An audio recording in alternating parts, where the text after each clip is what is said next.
great pleasure and privilege to introduce the next speaker. Dr. Edusinghe he's a medical administrator with his master's and MD from the Postgraduate Institute of Medicine, University of Colombo, and he's a consultant medical administrator, a hospital designer, and a educator. And he has over 15 years experience in hospital administration, hospital designing and planning, health research, and healthcare education. He's one of the few people in Sri Lanka who is a qualified master trainer from Australia. And he's currently the deputy chairman and the academic director at the International Institute of Health Sciences, Sri Lanka. And also he's a director of the Global Healthcare Private Limited. He's going to talk about the future scope of nursing informatics in Sri Lanka from an administrator's point of view. Over to you, Dr. Kinch.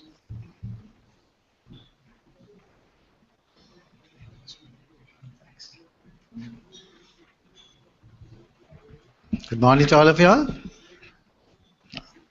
I have the easiest presentation because as a concluding presenter, you can skip most of your slides. Yeah, being an administrator in the sector, I have seen many installation of many softwares. We call it softwares at those days. Now it has come to a level that we technically call them as informatics. And with that experience as an academic, I thought to give you a small brief on what might come as a challenges for us to face in the future, and what are the strategies that we could move forward to counter those issues. If you look at the healthcare industry, it's very dynamic. We all know that aging population and outside external forces are changing, our healthcare force is changing, technology, etc. Let's look at it, some of the things that how it changes. Last scope, we really look at curing patients, and we are really looking at caring citizens now. We don't call it as patients, we call them as citizens. And focus of it was mainly by the providers, processes, and it was done by a surgeon who did the thyroidectomy in his own way. Now it's not that. Now it's most patient-centric, and it was symptomatic and curative. Now we have, you heard in the morning, it's more preventative and lifetime treatment. And location was the hospital. We invited everyone to come to the hospital. Now hospital has become a big costly giant. It might give you some infections once you come for some other thing. So people love to have their treatment and services provided at a decentralized place or at home or a clinic. And of course, the invasive technologies, what we have going out of the window, there are less invasive technologies coming in. If you look at the healthcare processes, and it's basically it's moving to a more standardized evidence-based treatment, and more of a disease management, and also the best practices we are moving in. And most of the manual processes are being automated, and that's what we are here for, how we could automate some of the things in nursing care. And then if you look at the information, it was fragmented and it was all over. We had many, we had medical record departments. We had a record department inside the wards those days. Now it's going out of the window. Now it's going to be you can gain information from a click of a button, and more consolidated and it's more complete. If you look at the IT, it has changed as well, because these are the variables that come into play as well. It has now it's all integrated. The whole world is a small village. It's all integrated, and data access was difficult, and now it's real time. Data access is there. More systematic management of data, and it's consolidated, and most important, it's real time data you can access. If you look at information, why we need information in healthcare, just to look at the macroscopic view of this. It's reduced the uncertainty, because you know hospitals and healthcare provision services has the highest amount of risks. It's if you go inside the hospital and coming out, we have a major risk than going to moon and coming back, because so many variables can happen within inside that particular hospital stay. So why we need information to reduce uncertainty to the healthcare, of course, the healthcare risks. Of course, this will definitely lead to the safety and, of course, the good patient outcomes. And with information, if you have proper information, you can reduce the repetition, and that will fast track the decision making. And of course, the system will become more efficient. And then you need information for day to day, because things are changing, because today's knowledge, tomorrow's history. So therefore you need you will need continuous input of information to upgrade your knowledge. And this will of course reduce the, at the end, waiver of the conflicts within the hospital context. And of course, at the end of the day, more important thing as a system is that it improves the patient care quality and the cost. Of course, you know, healthcare is being extremely expensive service element component where the government or the private sector has to absorb. So very important to reduce the cost, as of course, whilst looking at the quality. If you look at the categories of information system, you know, broadly we have MIS, TPS, DSS, and EMS. If you look at the TPS, transaction processing systems, are at the process level. Systems are at the process level. If you looking at nursing informatics, we are looking at TPS and DSS. Of course, it's highly technical, but just wanted to put these things across to you. If you look at the health information, public health information systems, and we have hospital-specific information systems, and then of course as a component of HIS you have the nursing informatics systems. Why manage health information? Because each patient encounter we produce information. That encounter, each encounter we have to make decisions, right? With each decisions you require a specific output as well as the outcome. If you reduce repetition, of course, it will increase productivity and the quality, of course. Then let's look at the history of nursing informatics. I found it in the web. It actually started with none other than Florence Nightingale. She came out with a pie chart describing the infection rates versus the clean environment. So she's the one who actually started information. It's not as she's the mother of nursing. In 1950, Walter Reed Army started Harriet Worley. She started working with IBM to introduce some computers in healthcare. In 1950, Rita introduced the first paperless physician order entry. 70s, University of Michigan came out with the nursing diagnosis. We all know the nurses. It's called Nanda method. Then 1973 moved into more diagnostics in nursing care. 80s, personal computers came up, and then the nursing informatics slowly expanded. And in 1988, University of Maryland introduced the first graduate nursing program in nursing informatics. 89, again it moved on to more expansion in the sector. 1990, internet and the web-based application came into action.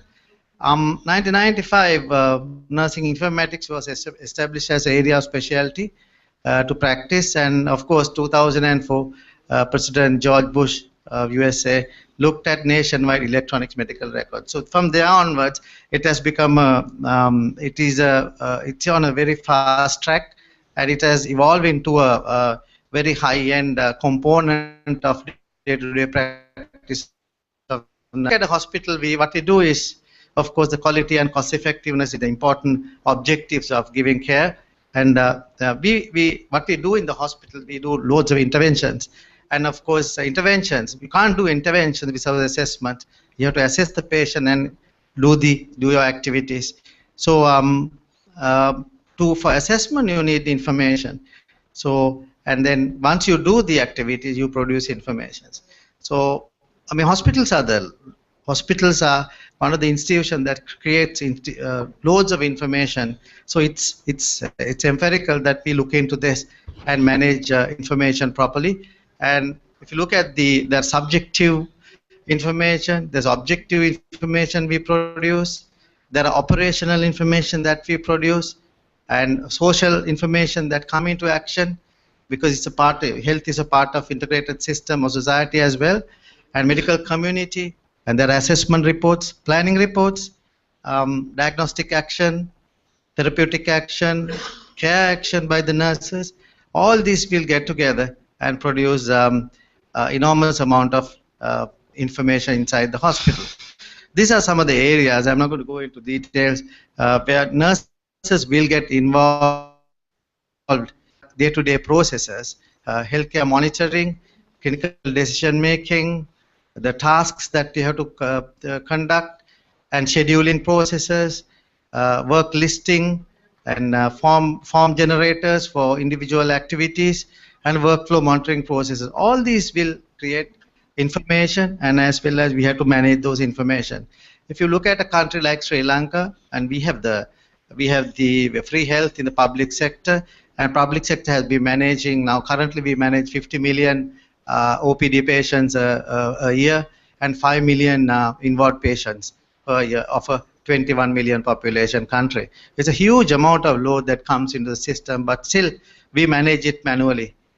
So therefore manual systems are running, and it's time that we look into automating certain processes.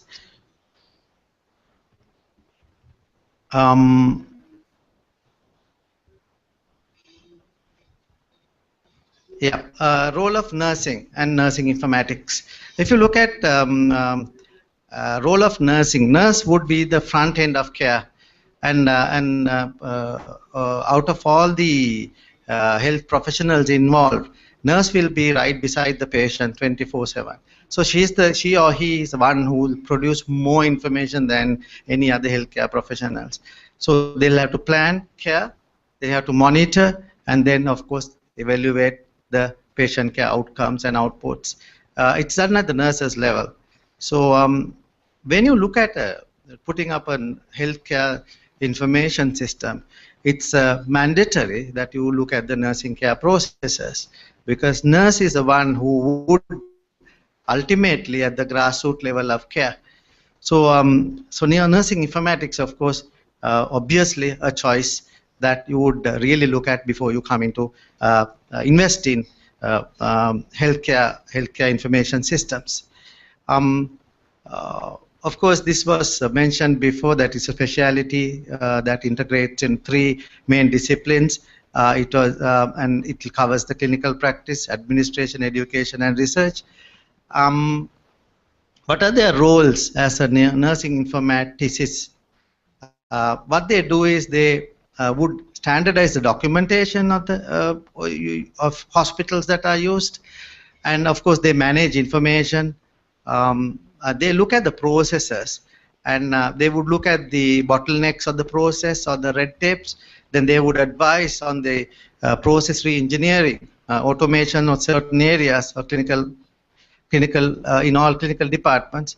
And of course they would look at this information will be used for evidence-based practice and research, and of course that will definitely go towards the patient-centric care. And it, of course, once you have information coming into you, you can be the change agent in your institution. So of course they would really look at not only clinical data, they would have to look at financial data as well. I mean, as healthcare professionals, we are a bit we shy away from the finances, but you will have to face it, because everything is a cost. So we have to get into financials. We could really choose what's the best cost-effective way of treating a patient.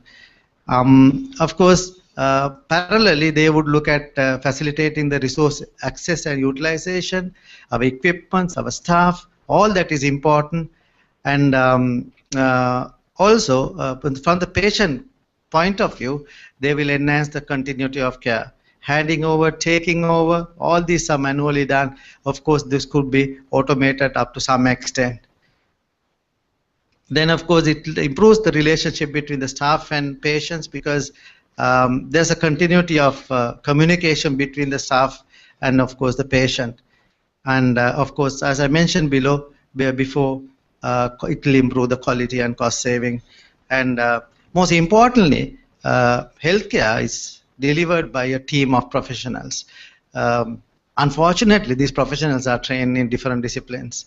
Doctors are trained in medical schools, nurses are trained in nursing schools or universities, paramedics are somewhere else, and the administrators are trained in somewhere else. We bring our own values, we bring our own disciplines from our schools to our profession. But at the end of the day, you treat the same patient. So how will you make interdisciplinary collaboration and teamwork? This is nursing informatics would definitely support you in doing this. So what are the challenges in nursing informatics today in this part of the world? It's a we know that it's a well-developed field in the Western world. It already play a major role. We heard all the speakers talking about this some time ago, and it has given definitely a good desirable outcomes. But in developing countries, as Nadika posed the question, that is that the thing that we have to really focus on? Is it a priority of developing world? Are there any other things nurses could do than focusing on nursing informatics?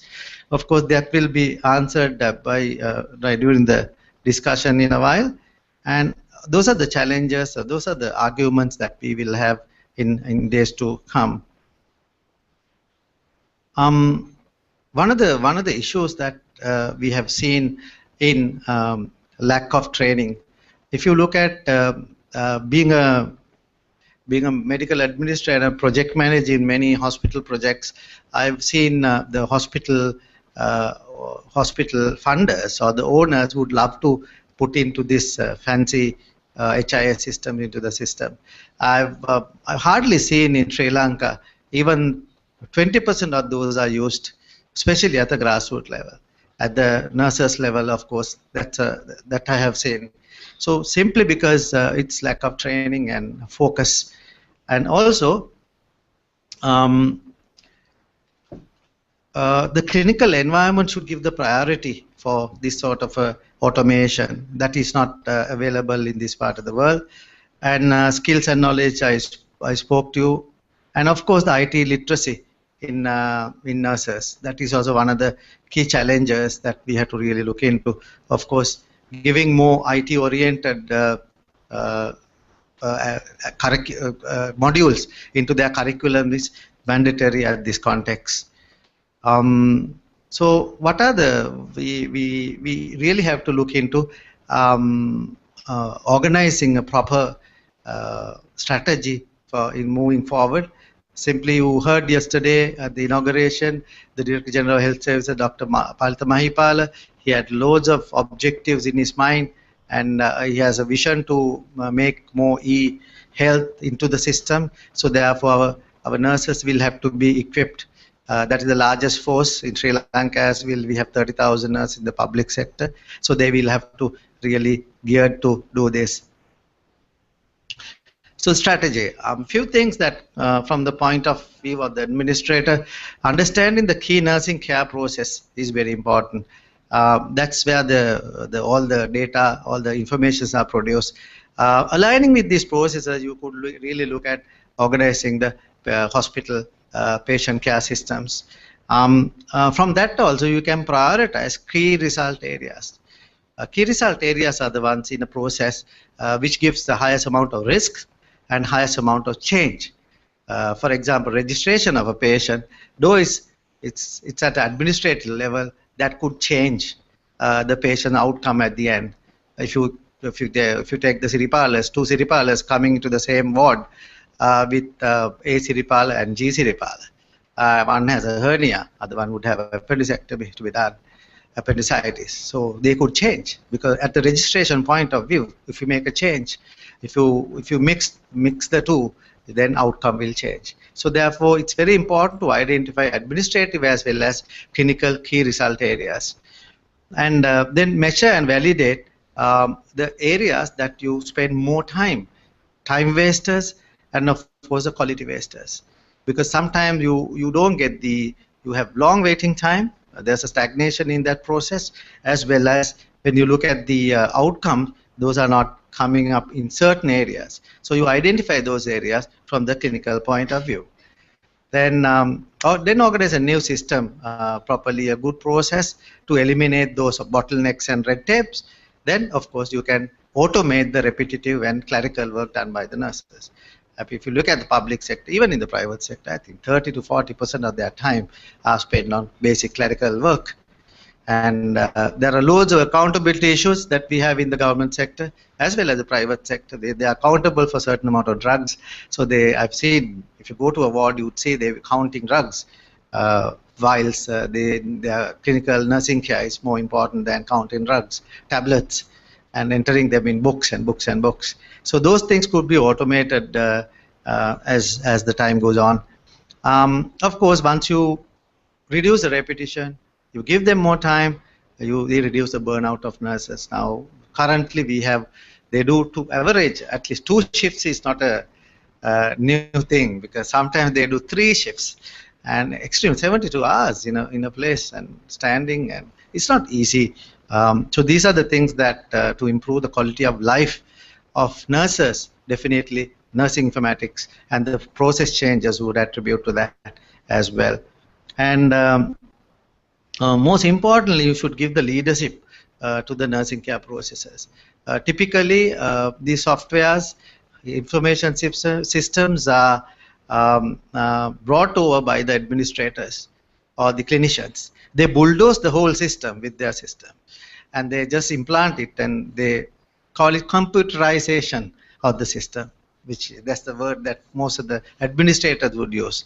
And they forego the value added by the nursing staff. So therefore, very important to give the leadership to the nursing staff and the nursing care process in the implementation of these new softwares.